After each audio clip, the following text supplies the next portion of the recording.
This Tony Town, once a hamlet of Boston, became independent in 1705. Here, a puppet theater dates back to 1974, a still thriving arcade to 1927.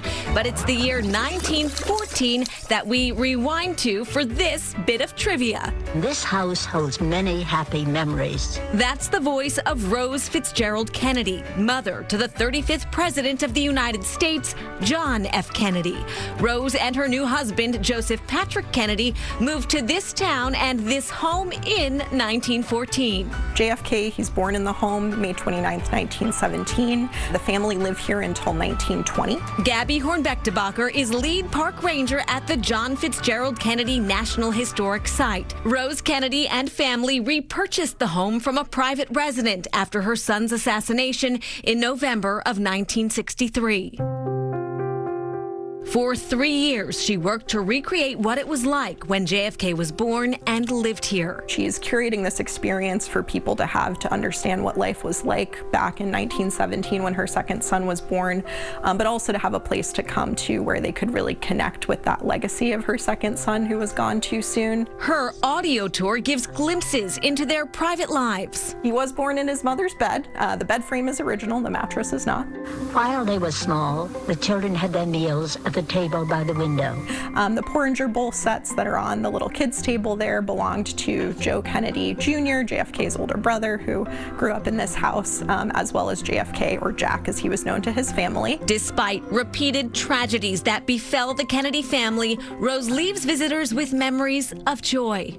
We were very happy here, and although we did not know about the days ahead, we were enthusiastic and optimistic about the future. Vegetarians would feel right at home in the basement of this library. Here we find a historical society museum with more than a few clues about our next destination. Twinkie the Kid is the icon of the Wonder Bread factory. In 1964, the Continental Baking Company opened that factory here, and at the time it was the largest bread and cake factory in the world. Executive Director of the local Historical Society, Nikki Lefebvre. I can tell you that so many people who grew up in this area have such fond memories of this factory, mainly because it smelled so good. Need to reflect on these clues before you guess where we are?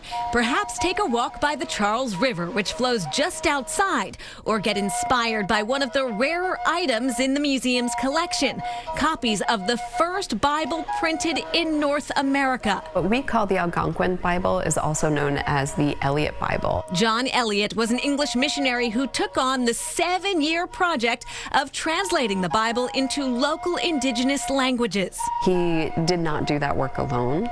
There are at least half a dozen known indigenous linguists who helped him in that work, and they represent Nipmuc, Wampanoag, and Massachusetts backgrounds. To better understand the complicated history behind this Bible, the so-called praying Indians who settled here, and their legacy, you'll have to drop in for a visit. Have you guessed where? We're at the Natick History Museum, which is the home of the Natick Historical Society. And so our first town trivia test answer is Natick. So we look at the many, many generations of peoples who lived here before Natick was established as a mission or praying town in 1651, right up into the late 20th century. So lots of different aspects of history.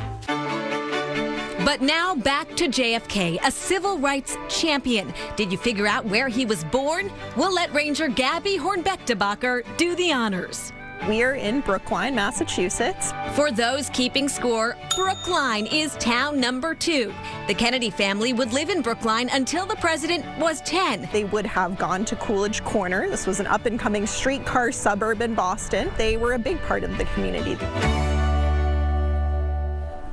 And the JFK Historical Site reopened for the season on May 29th, John F. Kennedy's birthday. Right, the late president would have been 109 years old. Kind of hard to believe. We are told there are some new exhibits at the visitor center, and the site remains open until late October, sometime around Halloween, because the Park Service participates in the Beale Street trick-or-treating, which is really nice. It looked beautiful.